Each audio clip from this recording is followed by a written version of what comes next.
Alors, je ne sais pas si j'ai besoin de me présenter, mais en tout cas, je connais bien Shoresh, moi aussi. D'où de plusieurs sources, Vous rayonnez partout, de partout. En tout cas, ça me fait très plaisir à chaque fois d'être avec vous et d'être avec mon ami le Rav Avidan. On a un petit sujet, je voulais parler avec vous d'un sujet un peu difficile. J'aime pas parler de choses faciles, moi. J'arrive pas à parler de choses faciles, mais c'est pas non plus des choses inaccessibles. Je sais pas si vous avez fait attention. On a récemment clôturé une paracha un peu tendue entre Korach et Moshe. Est-ce que vous avez suivi les parachutes les semaines qui ont précédé ou pas? Sur Korach, tu l'as fait. Bon. Vous, c'est Roukat. Nous, on est un peu décalé. Mais, mais dans tous les cas, c'était il y a 2 semaines. Bon, je fais juste un récap sur le personnage de Korach. Korach était de la famille de Moshe Rabbeinu, qui était aussi de la tribu de Lévi. Il était un homme très respecté, d'une grande dimension. Il faisait partie de l'élite d'Israël. Et qu'est-ce qui se passe? Par une jalousie, d'accord, que la Torah atteste, témoigne, eh bien, il commence à se disputer avec Moshe en disant: mais c'est quoi cette histoire? Tu nommes toute ta famille, tu nommes tes copains, et et moi, qui suis normalement le plus à même d'être nommé et d'avoir un titre, eh bien, je suis laissé de côté. Et donc, il commence à mettre en place une rébellion et à contester la position de Moshe Rabbeinu, en disant que la Torah qui nous dévoile n'est pas une Torah du ciel, il faut arrêter avec ça. Ça, c'est en gros ce qui se passe. Donc, il a toute une communauté avec lui qui le suit.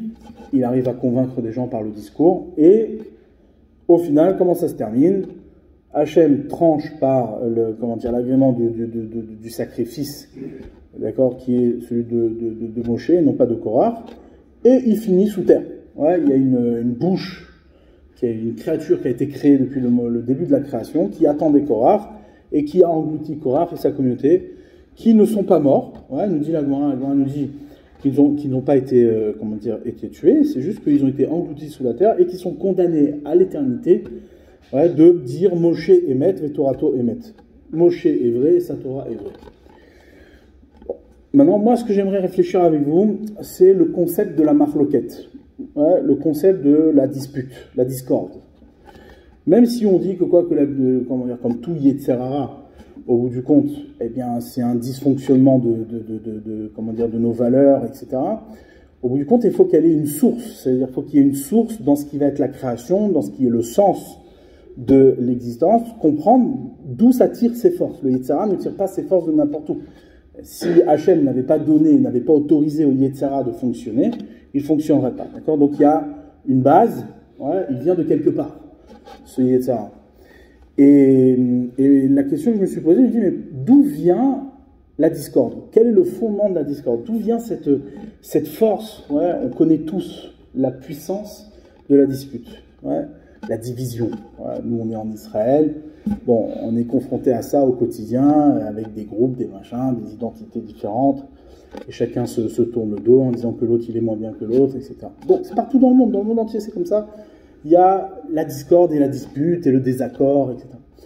Quelle est la source, ouais, quelle est la source, on va dire, qui, à l'origine, ouais, doit amener à quelque chose de bon, ouais. Même le Yetzirah, c'est marqué, nos sages nous disent, que quand il a fini la création, il a constaté, Veine Tov Me'od, voilà que la création est excessivement bonne.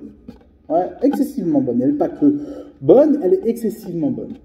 Et donc, le Midrash, directement sur cette expression-là, ouais, qu'est-ce qu'il dit? Il dit, c'est qui Tov Me'od?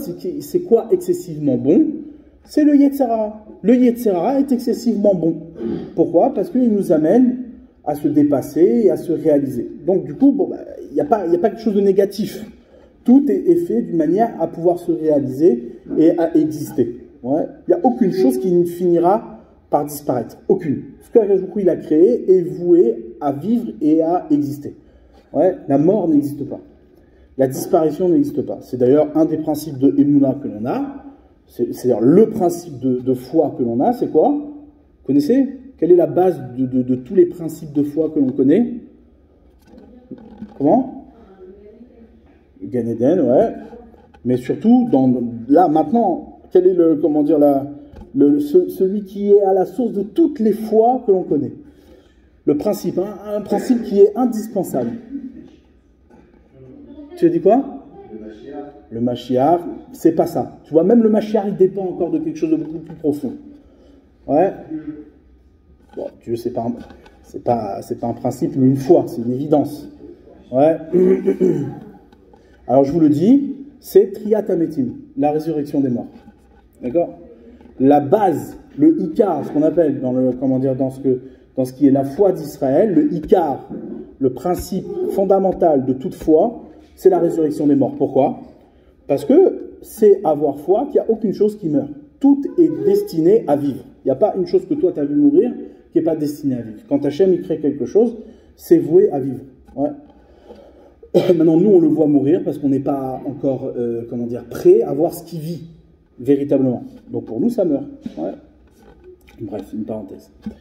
Donc, sur le même principe, sur la même idée, la discorde, la dispute, ouais, elle a une origine qui doit nous amener quelque part. Elle doit nous amener à quelque chose de bon.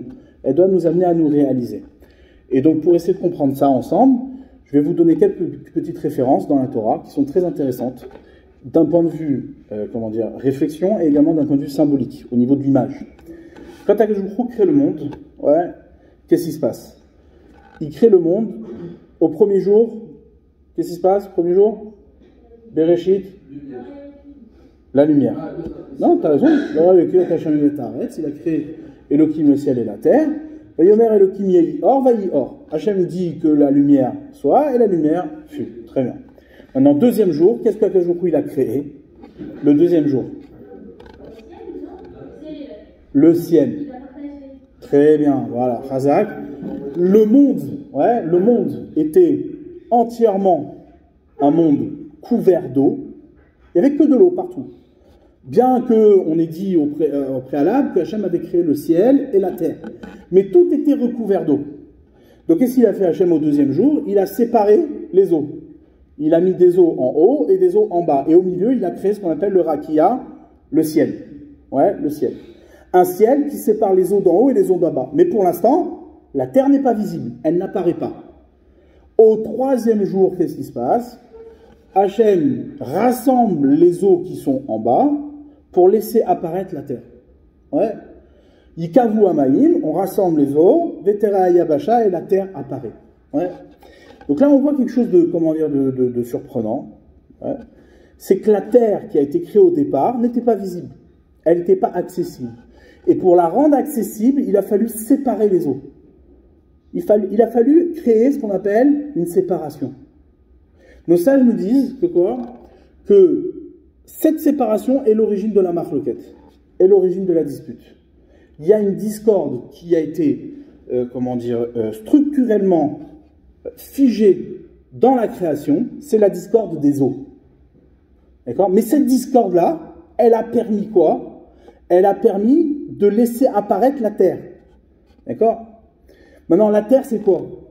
Qu'est-ce que représente la terre? Tous les jours, on fait une bénédiction qui dit Roka Haaretz Alamaïm. Hachem étend la terre sur l'eau, sur les eaux. Ouais. Pourquoi?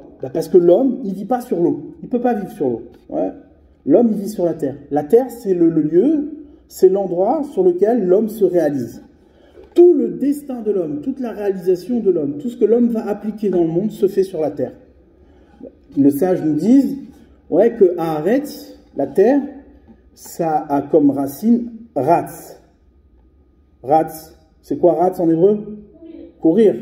Et c'est les mêmes racines que le mot Ratzon, exactement, la volonté. D'accord?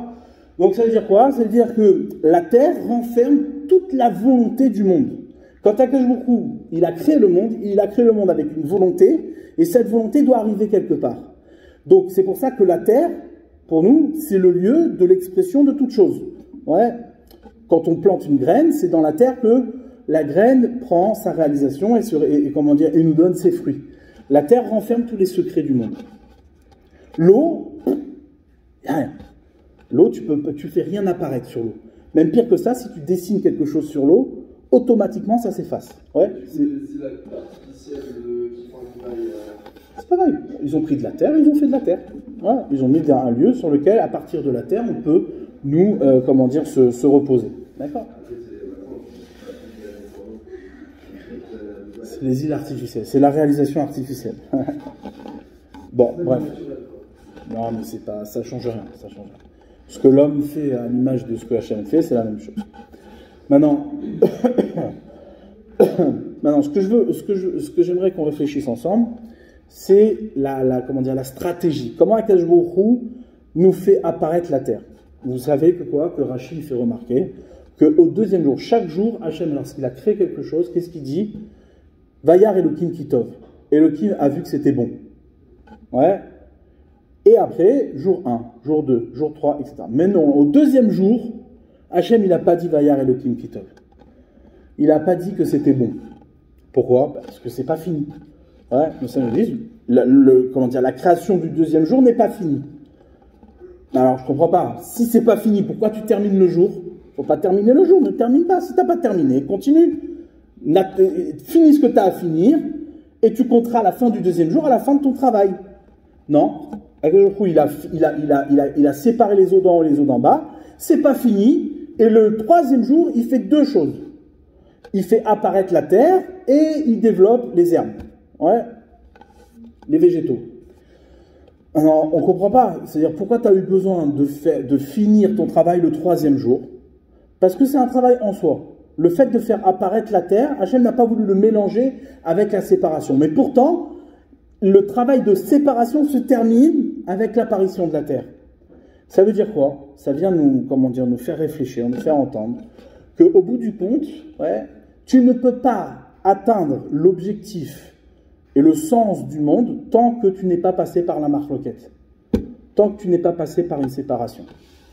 C'est-à-dire mettre en évidence le sens des choses. Vous savez comment le monde y fonctionne. Et nous tous, on fonctionne comme ça de manière très inconsciente. Ouais. Quand on veut rendre compte du sens des choses que l'on observe, comment on s'y prend? On décrit ce que l'on voit. En décrivant ce que l'on voit, le scientifique, qu'est-ce qu'il fait? Ouais, il ne va pas commencer à imaginer du sens au-delà de ce qu'il voit. Qu'est-ce qu'il fait? Il décrit ce qu'il voit. Et en décrivant ce qu'il voit, il dit ce qui est. D'accord? Et là, la Torah, elle va te dire, ça ne marche pas comme ça. Le sens des choses n'est pas ce que tu vois et ce que tu peux décrire. Le sens des choses est à aller chercher dans la séparation que tu fais des objets. Tu veux voir le sens? Ouvre la porte. Ouvre les choses. Le sens n'est jamais apparent et immédiat. Jamais, à aucun moment. Ouais. Ça, c'est le sens de la marloquette. C'est-à-dire qu'on vient nous dire, on vient nous apprendre que tant que tu n'es pas passé par la marloquette, eh bien, tu ne peux pas entendre l'unité qui est à l'origine de la séparation. Ouais. Tout le travail d'un juif, tout ce qu'on a à faire dans ce monde, ouais, c'est de rendre le monde cohérent. Toute personne qui vient, là ici, ça n'a rien à voir avec ce qui est religieux et pas religieux, ou Torah, ou spiritualité. C'est du bon sens. Le bon sens, il est que quoi? Que tant que les choses sont séparées de toi, c'est que tu ne les as pas comprises. Ouais. Pour comprendre quelque chose, il faut que ça soit uni. Il faut que ce soit un. Si ça ne fait pas un avec toi, c'est que tu ne l'as pas compris. Ou que tu ne l'as pas accepté. Peu importe. Mais un monde qui a du sens et un monde qui est vrai, c'est un monde qui est uni. Tu ne peux pas exclure les choses et dire non, cette chose-là, elle n'existe pas alors qu'elle est devant toi en train de t'embêter. D'accord? Tant qu'une chose, elle n'est pas reposée, elle n'est pas, intégrée à ta réalité, c'est que tu ne l'as pas comprise. Donc tout le travail de l'homme, ouais, tout ce que l'on est, n'importe quelle personne dans le monde qui est suffisamment, saine et équilibrée, elle ne cherche qu'une seule chose, c'est l'unité. L'unité, ouais. L'unité parce que c'est ça qui me permet de rendre cohérent le monde que j'habite. D'accord? Maintenant, lorsqu'on n'est pas dans l'unité, on souffre.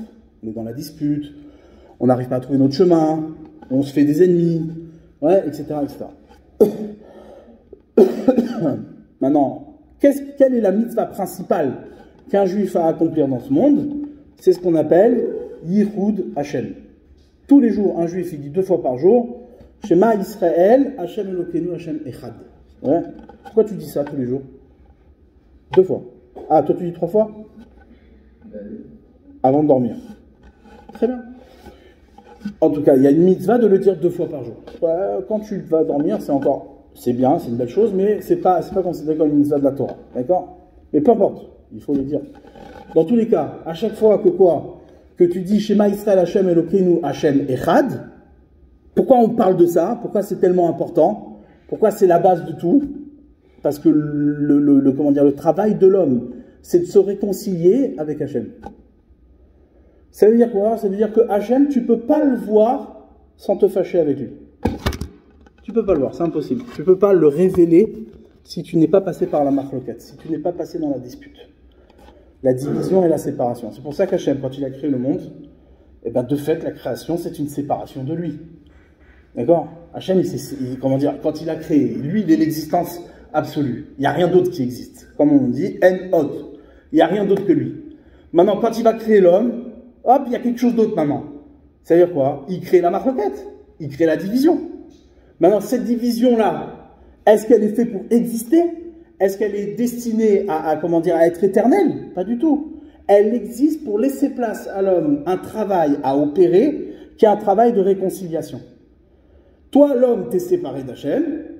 Ouais. On fait apparaître ton lieu dans la séparation. Dans quel but? Dans le but que tu réconcilies tous les éléments du monde et que tu les ramènes à l'un. Que toi, homme, tu puisses toi aussi à ton tour exister véritablement en témoignant de l'unité parfaite de l'existence. D'accord? C'est-à-dire se réconcilier avec Hachem. Donc ça, c'est un point très important du point de vue de la relation à Kadosh Baruch Hu. Ouais, si l'homme, il pense non pas l'existence, parce que tout à l'heure, il y a, je ne sais pas comment il s'appelle, comment il s'appelle? Ariel, tout à l'heure, il parlait de Dieu, l'existence de Dieu. Il y a l'existence de Dieu, comme une évidence, on ne parle jamais de l'existence de Dieu. Mais on parle de la révélation de Dieu. La révélation d'Hachem à l'homme, ça, c'est pas une évidence. Nous, on ne voit pas Hachem, personne ne voit Hachem. Qui a vu Dieu? Ouais. Comment? J'ai pas entendu. Celui qui décide de voir, il voit. Ah bon? Bah moi, je décide de voir, je vois rien. T'as décidé de voir? Tu l'as vu Dieu, toi, une fois? Non, alors je ne vois pas comment on peut le croire. Mais Dieu, c'est pas une personne. Ça veut dire si on s'attend à voir quelque chose de physique. Alors toi, t'as vu quoi? On peut considérer chaque chose qui existe sur Terre comme la présence de Dieu, comme la manifestation d'Hachem. Ok. Et tu peux en parler à quelqu'un qui va être d'accord avec toi? Si lui, il voit pas la même chose que toi. Comment on peut se mettre d'accord tous? Ben non, c'est pas abstrait Dieu. Non, on le voit pas. Mais c'est pas abstrait, c'est concret.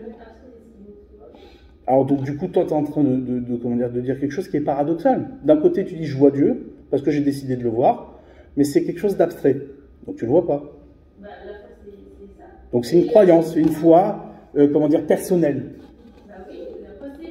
Mais tu te rends compte ce que ça veut dire? C'est-à-dire que tu es en train de me parler de quelque chose que tu vois, que personne d'autre voit, et qu'il n'y a que toi qui le vois.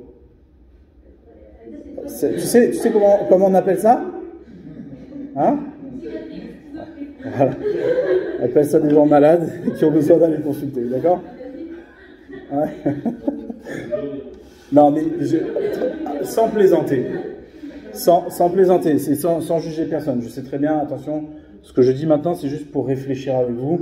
Évidemment que la foi, ça peut être quelque chose qui n'a pas besoin d'être réfléchi, c'est quelque chose qu'on peut ressentir en soi, etc. Je ne dénigre pas ça du tout, mais je dis juste que si on veut vraiment approfondir ce que l'on ressent et ce que l'on voit, eh bien, il faut quand même passer par quelque chose d'audible. Ouais, on peut pas parler de quelque chose qui est purement imaginaire et qui ne parle qu'à moi.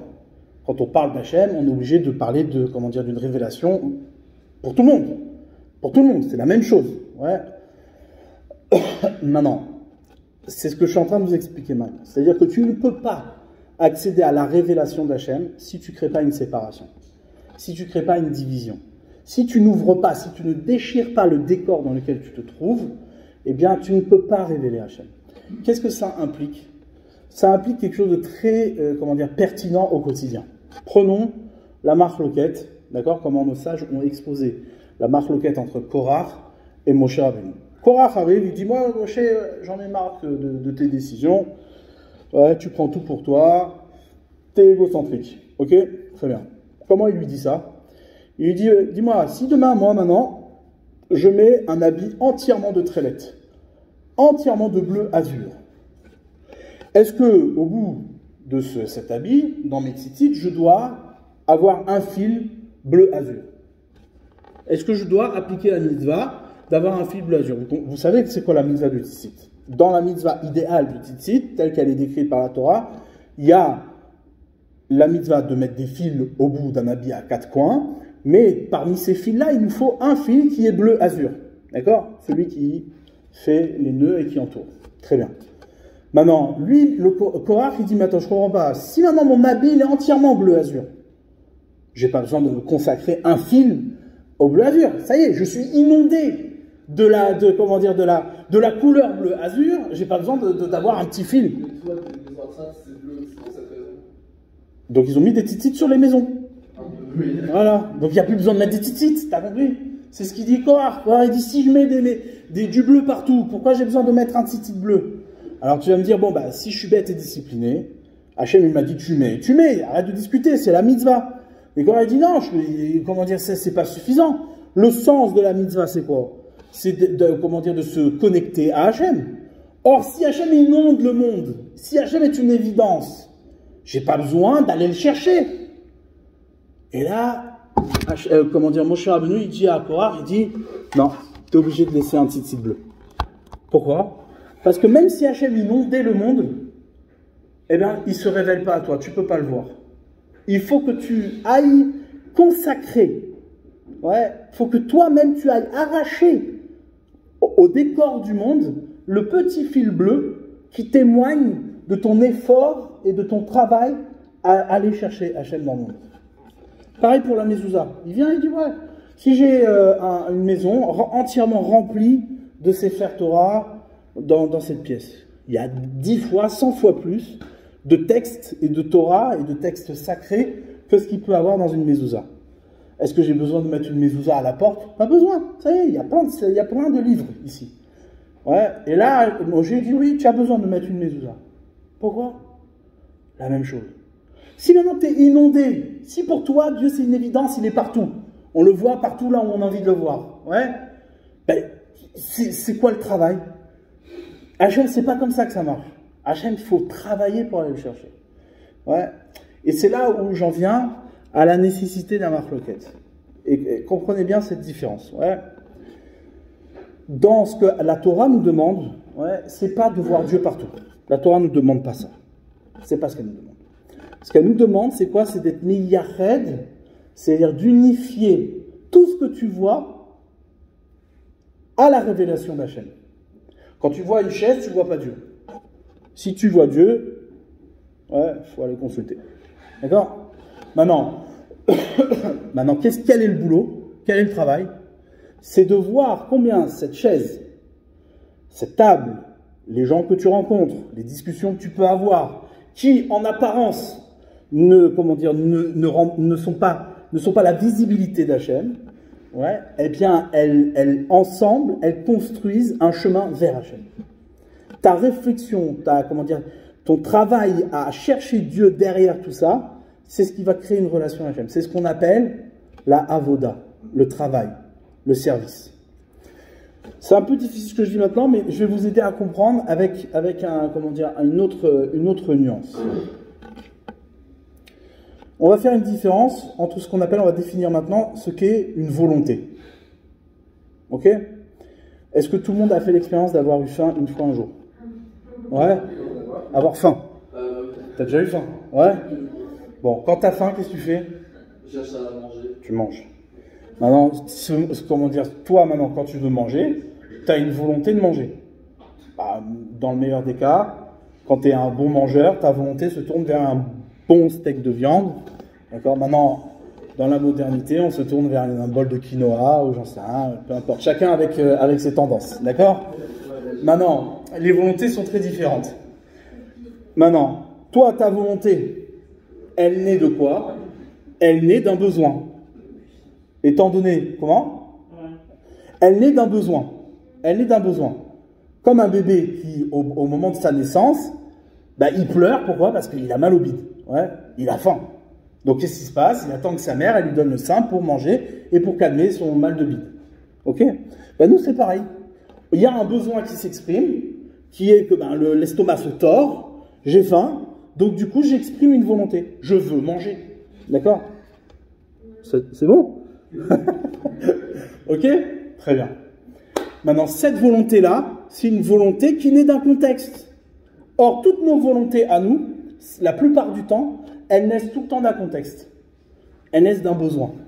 Tu dis que tu veux manger, c'est pas vrai, tu veux pas manger. T'as pas envie de manger. Ce que t'as, c'est que t'as faim. Donc t'as pas envie de manger. Ouais. C'est le fait d'avoir faim que ça crée ton besoin de manger, ton envie de manger, ta volonté de manger. Mais la volonté de manger elle-même, elle n'existe pas chez toi. C'est juste pour réparer un besoin. Et c'est pareil dans tout. Il faut faire très attention, parce que des fois, tu rencontres une personne qui dit « je l'aime, j'ai envie de me marier avec elle ». Ouais, et il faut faire attention, parce que des fois, c'est pas vraiment ce que tu veux. Ouais, c'est ce que tu as besoin. Et lorsque quelque part, tu exprimes une volonté qui vient combler un besoin, quand tu n'en as plus besoin, qu'est-ce qui se passe? Tu n'en as plus envie. D'accord? Ça, c'est un point très important dans le quotidien. Maintenant, il y a une vraie volonté. Une volonté qui émane de l'existence elle-même. Qui émane de, comment dire, de ce que tu es vraiment. Je vais donner un exemple. Comment tu t'appelles? Jarod, c'est ça? Jarod. Maintenant, comment? Jarod, tout le monde ici connaît Jarod, et en nommant Jarod chacun de l'extérieur, ouais, qu'est-ce qui se passe? Il pense à Jarod tel qu'il le connaît. Ouais, il l'identifie par son nom. Maintenant, il est sûr et certain que ce que nous on pense lorsqu'on dit Jarod, ouais, ça n'a rien à voir avec ce que pense sa mère quand elle dit Jarod, ou son père, ou ses proches. D'accord? Maintenant, pire que ça. Qu'est-ce que ressent Jarod quand il entend son nom? Il ressent quelque chose d'unique que personne d'autre dans le monde, en disant Jarod, même sa mère, même sa femme, même la personne la plus proche de lui, ne pourra ressentir. Pourquoi? Parce qu'il est tellement proche de lui-même qu'il y a des choses qu'il ne peut pas partager. C'est ça ce qu'on appelle exister. Exister, c'est quoi? C'est être lié à quelque chose de nous-mêmes qu'on ne peut pas partager avec l'autre. Je ressens ce que je suis, mais je ne peux pas en parler parce que ce n'est pas quelque chose que je peux défaire de moi. Ce n'est pas un objet que j'observe. Jarod, il ne s'est jamais observé. Bah, tu veux dire oui, il s'est observé dans la glace, etc. Mais c'est pas lui, c'est très bien que c'est pas lui. Ouais, j'espère pour toi que tu sais que ce que tu vois dans la glace, c'est pas toi. D'accord? Maintenant, ça c'est un point qui est, comment dire, fondamental. C'est ça ce qu'on appelle la volonté. La volonté, elle n'émane pas d'un objet extérieur à soi. La véritable volonté, c'est la continuité, c'est l'expression de notre existence. Quand tu as envie de manger, c'est pas l'expression de ton existence. Ça n'exprime pas ton existence. Quand tu bouffes un beefsteak, ça n'exprime pas ce que tu es. Tu combles un besoin. D'accord? Bah, quand on voit un mec manger un steak ou du quinoa, ça fait un peu la personne. C'est vrai, tu as raison, il y a des tendances. Il y a des tendances. Il y a des tendances. Mais malgré tout, cette orientation-là naît d'un besoin. C'est pas une véritable... Maintenant, ça, ce qu'Akadosh Baruch Hu, il a mis dans le monde, ouais, cette marloquette-là, c'est ce qui fait, c'est ce qui révèle la nécessité d'une volonté propre. Lorsqu'il n'y a pas de marloquette, lorsqu'il n'y a pas de division, et qu'on est capable de découvrir le sens du monde à partir des besoins qui s'expriment dans un contexte, alors tu ne cherches plus de volonté. Tu ne cherches plus de volonté. C'est ce qu'on appelle le cercle. Un cercle. Vous avez vu un cercle une fois? Le cercle, qu'est-ce qu'il fait? Il tourne sur lui-même. Et donc, il est autonome. Il est autonome, il a besoin de personne. Tous les besoins qui s'expriment dans le cercle peut être résolu par le cercle. Et en vérité, nous, on est comme ça. À chaque fois qu'on a un problème dans le monde, à chaque fois qu'on a des questions dans le monde, on va chercher à résoudre nos problèmes et nos questions à partir des éléments qui nous entourent. À partir du monde qu'on est capable de saisir et de comprendre. Mais peut-être que la solution à notre question ou à notre problème se trouve hors monde. C'est-à-dire qu'elle est propre à une volonté. Une volonté qui attend de moi de me réaliser. D'accord? Une véritable volonté est forcément extérieure au cercle que j'habite, comment dire, au réseau d'influence que je peux avoir. En vérité, quand je cherche véritablement le sens de ce que je suis obligé d'aller le chercher au plus profond de moi dans ce que je ne peux pas partager avec l'autre. C'est ce qui est au-delà du cercle. Prenez un cercle. Je sais que je dis c'est un peu dur, mais à un moment donné, il faut aussi un peu forcer et grandir. Ouais. Vous avez un cercle. Je ne sais pas si vous avez attention. Dans un cercle, il y a un centre. Qu'est-ce qui donne la possibilité de dessiner un cercle? C'est le centre du cercle. Vous prenez un rayon et vous dessinez votre cercle. Maintenant, ce qui est dans l'espace du cercle, c'est tout ce qui est en dehors du rayon. L'intensité de ton cercle, tu le développes suivant l'espace du rayon que tu utilises. Et après, en fonction de ça, tu tournes un cercle.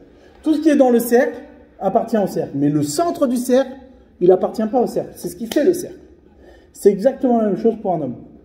Un homme, il développe son environnement. Il donne du sens à tout ce qu'il côtoie, à tout ce qu'il rencontre. D'accord? Et donc, il définit des besoins, il définit des intérêts, il définit plein de choses. Mais une chose reste ce qu'il est, c'est son centre. C'est la seule chose qu'il ne peut pas, détériorer. C'est la chose sur laquelle il n'a pas d'influence. Ouais. Cette centralité-là de l'être, de la personne, c'est ce qui donne la possibilité à l'homme d'entendre la volonté qui motive son existence. Ouais. Et ça, c'est ce que Korach n'a pas compris. Korach, il vient et dit, imaginez-vous, je pense que nous, on ne s'imagine pas très bien, mais imaginez-vous maintenant, vous êtes au Sinaï. Dieu vous a fait sortir d'Égypte avec des miracles extraordinaires. Donc vous avez attesté d'une puissance surnaturelle. Vous arrivez au pied du Sinaï et Hachem vous parle. Ouais, Hachem vous parle. Il vous dit, voilà, tu feras Shabbat, tu mangeras kasher. C'est Hachem directement qui te parle. Donc pour toi, il n'y a plus de question. Le monde, c'est quoi? C'est la Torah. Il n'y a rien d'autre. Pourquoi? Parce que Dieu t'a parlé. Maintenant, lui, Korach, il vient et dit, ça y est, Dieu nous a parlé. Il a parlé à tout le monde de la même manière. Il nous a parlé à tout le monde. Pourquoi toi, Moshe, tu te distingues? Pourquoi toi, Moshe, tu te mets à part? Si Dieu nous a tous parlé, on est tous pareils. La matid nasseu al-kal Hachem, pourquoi vous vous élevez au-dessus de l'assemblée d'Hachem? Moi, j'ai entendu la parole d'Hachem comme toi. Et donc, qu'est-ce qu'il réclame? Il dit, mais ça y est, on est inondé de la présence divine. Il n'y a plus besoin de se distinguer. Ouais, si Dieu, il habite partout, si Dieu, il existe partout, pourquoi tu as besoin de te distinguer et dire non, Dieu, il est là plus que là? C'est ridicule, c'est absurde. Ouais. Ça, c'est ce que Korach dit à Moshe. Mais Moshe, pourquoi il a le nom Moshe? Est-ce que quelqu'un ici peut me dire pourquoi Moshe s'appelle Moshe? Quelle est l'origine de son nom? Sa mère adoptive. Comment? Moshe, c'est comme Moshe l'a sauvé des eaux. C'est une personne. Oui, non, mais c'est pas ça le sens. Il n'a pas été sauvé des eaux. Quel est le terme utilisé? Moshe qui mine Amaïm. Bon, non, on ne dit pas Moshe, on dit Moshté. D'accord? Pourquoi Moshe s'appelle Moshe? Comme c'est marqué dans le verset. Qui mina Maïm Meshitiu. Qui dit ça? Batia, la fille de Pharaon. Qu'est-ce qu'elle y a? Elle voit un Moshe, un enfant, planer sur la face des eaux. Il était là, en train de planer sur la face des eaux. Qu'est-ce qui se passe? Le terme, il est bizarre. Elle a choisi un terme bizarre. Elle aurait pu dire, comme tu as dit, toi, très justement, sauver des eaux, pris des eaux, ce que tu veux. Ouais, non, là, ici, elle a dit Moshe qui mina Maïm Meshitiu. Moshe, ça vient de là. Et c'est le seul nom qu'on a retenu de Moshe. C'est quoi? C'est qu'on l'a tiré des eaux, on l'a arraché des eaux. Ça vous rappelle quelque chose? C'est exactement la même chose que la terre qu'on a arraché des eaux. On a séparé les eaux et on a tiré la terre des eaux. Eh bien, Moshe, c'est exactement ça.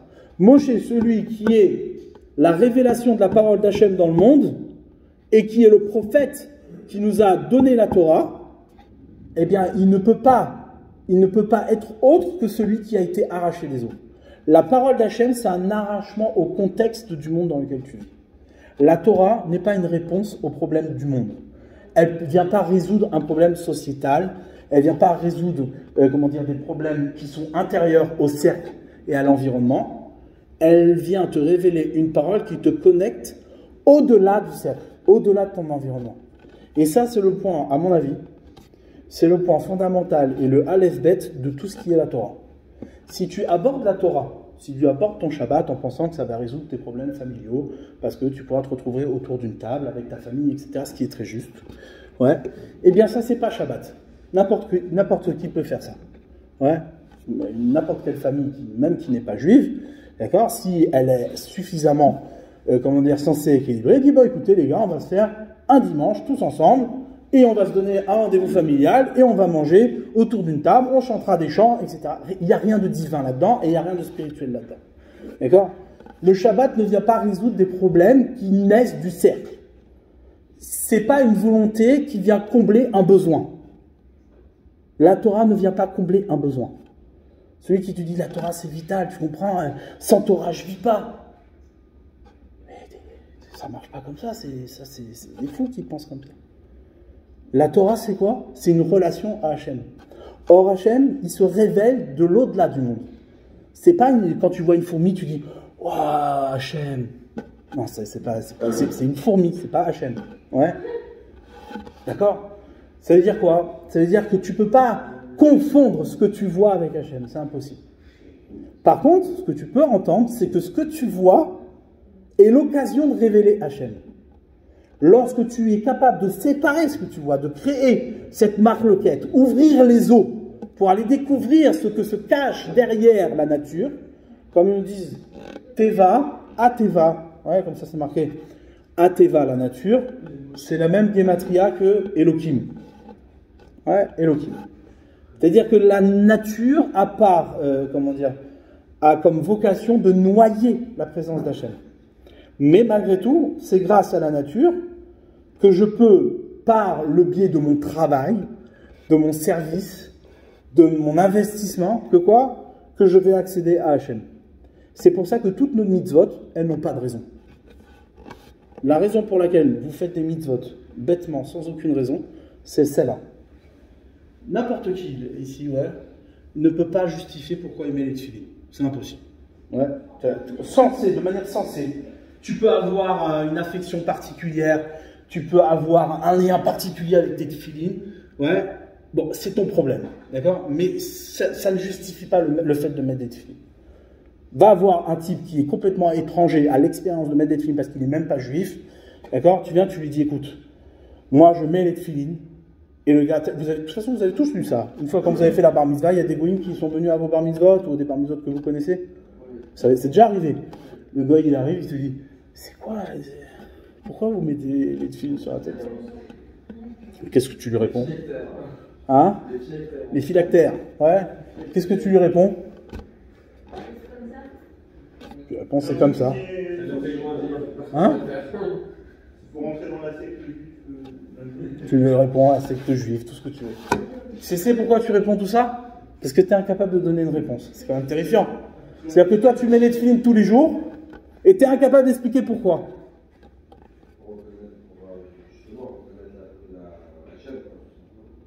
Ok, alors il va te dire.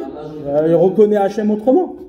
Reconnais Hachem en étant, émerveillé de la nature qu'il a créée.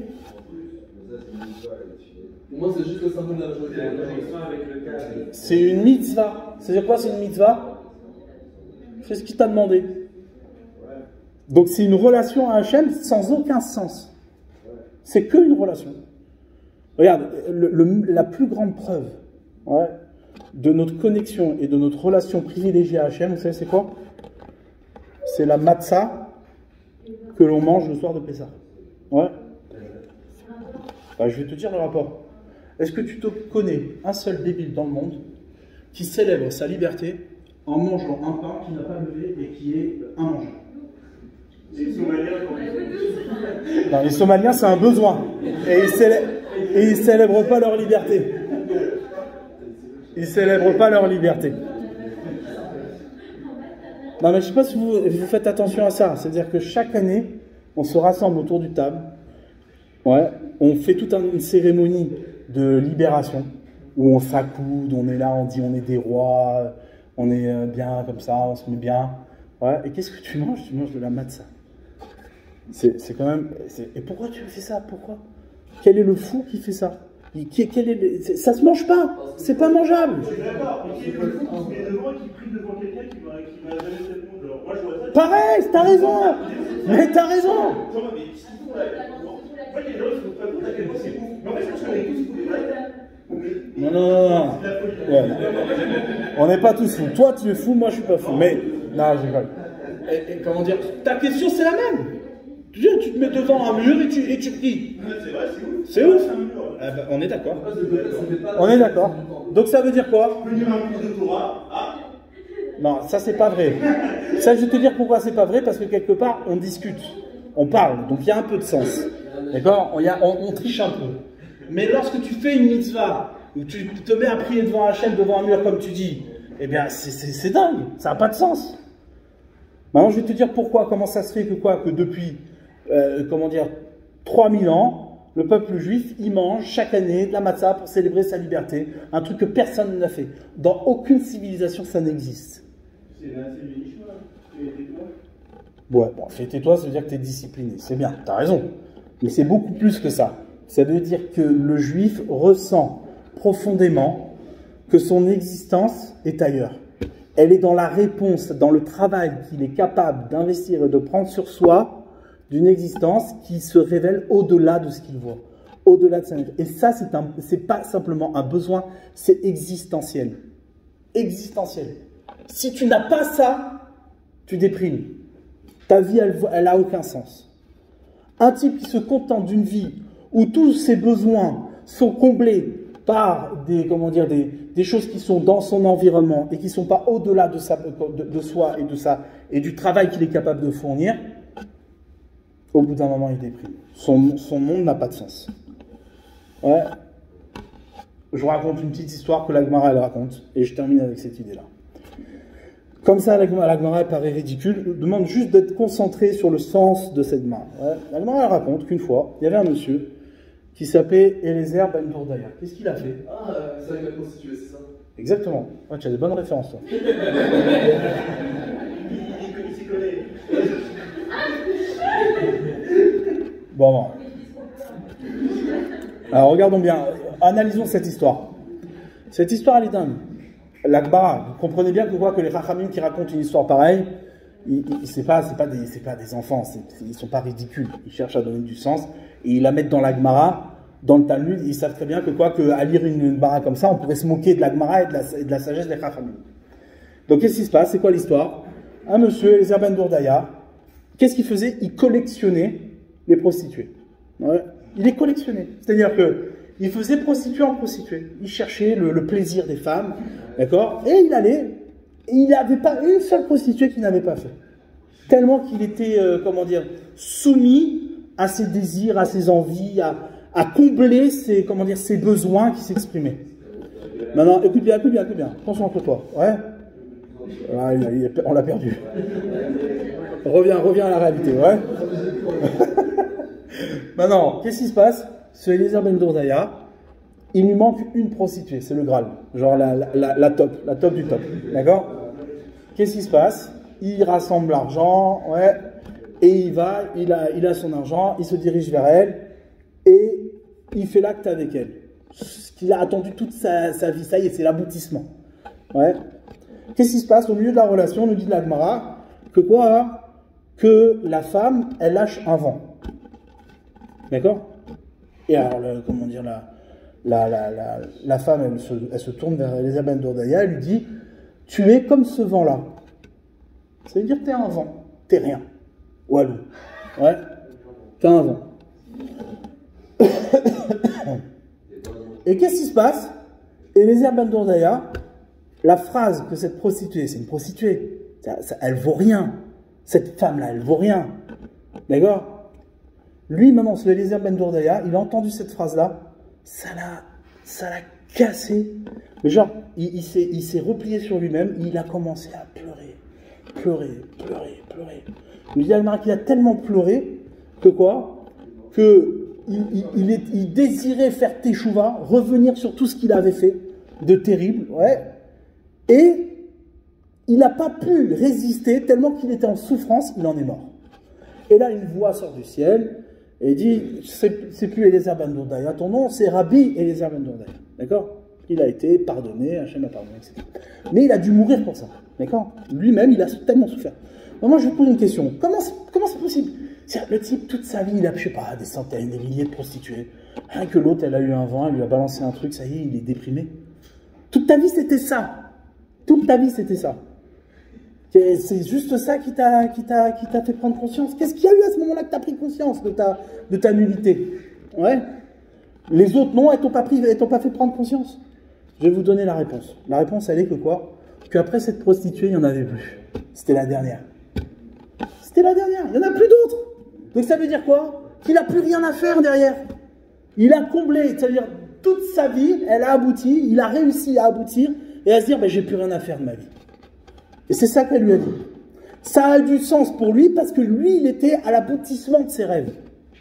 Ça veut dire quoi? Ça veut dire que le monde était entièrement contentant. C'est-à-dire qu'il avait trouvé dans le monde l'aboutissement de sa vie. Et à ce moment-là, il prend conscience. Il dit, quoi, l'aboutissement de ma vie, c'est ça en fait? C'est ça? C'est ça, tout ce que j'ai couru dans ma vie, c'est ça? Ça veut dire que ça s'arrête ici? Ça, c'est la pire des épreuves. Et c'est la plus grande prise de conscience qu'un homme il peut avoir. C'est lorsque tu as compris que quoi? Que le monde dans lequel tu vis et le monde dans lequel tu recherches ce que tu as besoin et ce qui te contente, ouais, c'est un monde qui se finit. Si tu as pris conscience de ça, tu ne peux pas faire autrement que déprimer. Pourquoi? Parce que tu sais très bien que le sens de ta vie, il n'est pas dans ce que le monde il a à t'offrir. Il est dans la marloquette que tu crées dans le monde pour laisser apparaître, ouais, la volonté d'Akadosh Baruch Hu, ce que Hachem il attend de toi. Ouais. C'est ça que Moshe lui a dit. Il lui a dit, hey, même si ton habit est entièrement de trélette, même si ton habit est entièrement de, comment dire, bleu azur, tu sais ce qui va compter au bout du compte? C'est le fil bleu que tu vas mettre au bout de ton truc. C'est la mitzvah que tu vas appliquer. Ah, mais ça n'a pas de sens parce que, au bout du compte, si j'ai plus de bleu que du bleu qui est au bout de mon fil, ben c'est encore mieux. Non, c'est pas ce qui compte. Ce qui compte, c'est pas le sens et, comment dire, et la relation que tu as à Dieu à travers le monde matériel dans lequel tu vis. Non. Ce qui va compter, c'est le travail que tu vas faire, l'investissement que tu vas donner pour Dieu. Celui qui ne se soucie pas du sens qu'il a ici, mais du sens qu'il a dans sa relation avec Hachem. Et ça, c'est ce qu'on est. Un homme, il ne peut pas être contenté, c'est impossible. D'ailleurs, on le voit dans notre quotidien, les désirs et les envies ne sont jamais contentés. Jamais. Tu as toujours besoin encore plus, et encore plus, et encore plus. Toujours. Toujours. Tu t'achètes un iPhone 1, ouais, tu t'achèteras le 2. Ah, mais c'est le même. Ah, avec un petit peu plus. Ouais. Non, il y a le 3 qui sort. Le 4, on est à combien là déjà? 22, non? Ah, le iPhone, on est au 14. Moi, je suis chez Samsung, là, désolé. Bref, ça veut dire quoi? Ça veut dire, on a compris comment ça marchait. Ouais. On a compris que quoi? Qu'il ne faut surtout pas dire aux gens que c'est le dernier iPhone. Parce que si c'est le dernier, tu vas déprimer, tu n'achèteras plus rien. Tu dis, mais c'est ça le sens de ma vie, je suis arrivé au dernier iPhone. Il faut qu'il y en ait encore un autre et encore un autre.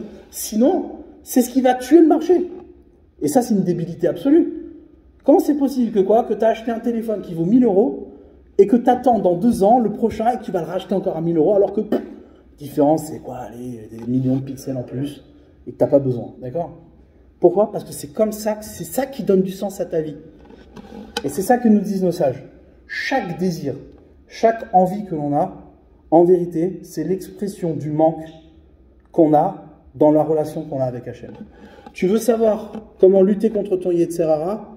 Alors remplis ta vie à faire des mitzvot et à étudier la Torah. Pourquoi? Parce que tout ce que tu vas investir à ce moment-là, c'est être concentré que ce qui te fait exister, c'est la volonté d'Hachem qui est extérieure aux besoins et aux plaisirs du monde. Par contre, si tu ne fais pas ça, tous tes plaisirs vont se développer. Pourquoi? Parce que l'âme, elle s'agite. Elle s'agite. Elle est dans un corps qui ne la contente pas. L'âme, elle a besoin d'autre chose que le corps. Donc, qu'est-ce qui se passe? Elle se manifeste des désirs et des envies. C'est un besoin extérieur. C'est pour ça que tout désir est kadosh. Toute envie, tout désir est kadosh. À l'origine, il est kadosh. Il ne fait que exprimer le manque que tu as dans ta relation avec Hachem. Maintenant, qu'est-ce que tu fais, toi? Bah, tu le combles avec un truc qui est à côté. Comme quelqu'un qui a faim, bah, qu'est-ce qu'il fait? Il bouffe. Eh bien, quand tu as un désir, normalement, ce que tu devrais faire, c'est de revenir à ta relation avec Hachem. D'accord? Eh bien, qu'est-ce qui se passe? Tu fais, bah, je mange un morceau. Je mange un autre morceau et un autre morceau. Ouais.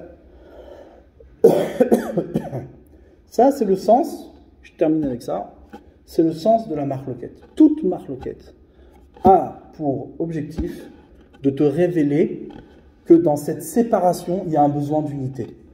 Une marloquette, une dispute est une invitation à la paix. Et non pas l'inverse. Les gens, ils sont là, ils font la paix par des alliances. Mais en vérité, ils ne font jamais la paix. Ils disent oui, on fait une alliance, on se met d'accord, on ne se tape pas dessus, et comme ça, on développe notre marché, et on est dans un intérêt commun. Bon, ils n'ont jamais fait la paix. Le jour où l'autre, il est plus fort que l'autre, il va l'écraser, il va dire, bah, j'ai fait une alliance avec quelqu'un d'autre. Ouais. La véritable paix, c'est celle qu'on obtient dans la nécessité de résoudre une marloquette. De la nécessité de résoudre une division, une séparation.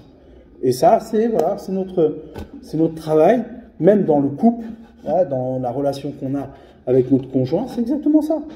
Si toute ta vie, tu penses que ton conjoint comble un besoin, les gens se marient par besoin. Ah, je ne vais plus rester seul, je comprends, ça y est, je suis arrivé à un âge où j'ai besoin de quelqu'un avec moi. Et si c'est un besoin que tu viens combler, ça veut dire que ça ne va pas durer longtemps. C'est-à-dire qu'à un moment donné, tu auras des difficultés. Ça ne veut pas dire que ça ne va pas durer, mais tu vas devoir faire un travail. Et tout le monde passe par là. Tout le monde passe par là. Parce qu'en vérité, l'autre que tu rencontres n'est pas là pour combler un besoin. Il est là pour t'accomplir, pour te réaliser. On est divisé. Ce qui fait l'être en un, le conjoint qu'on doit rencontrer, la vie qu'on doit faire ensemble, c'est une séparation pour révéler quelle est l'unité qui est à l'origine de notre existence. Et non pas l'inverse. Ouais, ah oui, bah moi j'ai découvert, ma moitié. C'est pas ça la vie, ça, c'est n'importe quoi ça. Parce que si c'est que ta moitié, elle restera ta moitié toute ta vie et tu feras rien avec elle. Au moment où tu n'en auras plus besoin, bah, tu combleras tes besoins par autre chose. Aujourd'hui c'est de la viande, demain ce sera du quinoa. Ouais. Non, la véritable unité, c'est celle qui se soucie de ne pas rester deux. C'est celle qui se soucie que ce qui est deux révèle l'un. Révèle ce qui est à l'origine de la séparation. Toute séparation a comme origine une unité. Rien n'est séparé dans le monde. Et ça résout toute la question des hommes dans le monde, où à l'origine on se demandait comment l'un peut créer le pluriel, comment un Dieu qui est unique, qui est un, peut avoir créé un monde qui est multiple, qui est infini. La raison, elle est que quoi? Que tout ce multiple et tout cet infini et toute cette multiplicité que tu as devant toi n'est que, en vérité, l'occasion pour l'homme de rassembler tout ça et découvrir l'un qui fait ce multiple. Sans cela, on n'a aucun accès à Hachem. Aucun. D'où l'importance de travailler, de bosser. La Torah, ce n'est pas quelque chose de facile, ce n'est pas quelque chose de naturel. C'est l'investissement que tu vas donner pour enfin accéder au sens de ta vie. Et ça demande un effort, ça demande un travail. C'est pas un cours sur Internet que tu regardes ou que tu scrolles, d'accord? Ah ouais, là, lui, il a une belle idée, et tac, tac, tac. Non, tu t'assois au Beth Midrash, tu prends un texte et t'étudies. Parce que la difficulté, c'est quoi? C'est de voir comment ce que tu étudies, le texte qui, lui, va dans tous les sens, eh bien, il se rassemble. Il révèle l'un qui est derrière, la volonté qui est au-delà de tout. Ouais, vous connaissez ça. Pour cette fois, je termine. Promis. Vous connaissez dans la Gemara, qu'est-ce qu'elle dit la Gemara? Ce qu'on accuse, le Talmud. On dit, ouais, c'est quoi? C'est des marloquettes partout. Et lui, il a son avis, et lui, son avis. Il n'y a pas une halakha claire. C'est quoi ces histoires? Ouais. Et en vérité, le Talmud, il a été construit sous la forme de la marloquette. Pourquoi? Parce que la Torah ne peut pas se révéler sans marloquette. Parce que l'objet de la Torah, c'est pas de te révéler le sens comme je te révèle une chaise. L'objet de la Torah, c'est de révéler la volonté d'Hachem. Or, la volonté d'Hachem se découvre en arrachant cette volonté au contexte d'une marloquette. C'est ça qui dit Zo vezo divrei Elokim chaim. Quand un ravi dit ça et un ravi dit ça, c'est pas deux objets séparés distincts. C'est toi comment tu vas faire pour entendre l'un qui est à l'origine de ces deux avis. C'est pour cela que quoi? Que pédagogiquement parlant, et comment dire, dans la structure même de l'étude de la Torah orale, la marloquette est une révélation du sens de la halakha. Sans ça, tu ne peux pas construire de halakha. Tous les bouffons qui te disent oui, mais la halakha, c'est pas comme ça, il n'y a pas de marloquette, il faut enlever les marloquettes. C'est parce que les gens n'ont pas compris que le sens de la vie, il se révèle au-delà de la multiplicité, au-delà de la marloquette et des efforts que tu vas faire à trouver l'un qui se révèle derrière la division et la séparation. Comme tu veux quelque chose de facile, tu veux un Dieu qui t'inonde et tu prétends le voir partout et tu vis avec lui, il y en a qui se couchent avec un doudou la nuit, d'accord? Et ben il y en a qui vivent avec le Dieu doudou, d'accord, au quotidien, parce que ça les rassure, ça les réconforte, mais c'est pas ça. Comment? Ça réconforte le doudou ou Dieu? Non. Le véritable réconfort que tu as dans ta vie, c'est savoir que l'investissement, le travail que tu procures a du résultat. C'est ça qui compte. Alors, le réconfort comme ça, immédiat, etc., il n'existe pas. Il n'existe pas. D'accord? C'est ce que je voulais partager avec vous.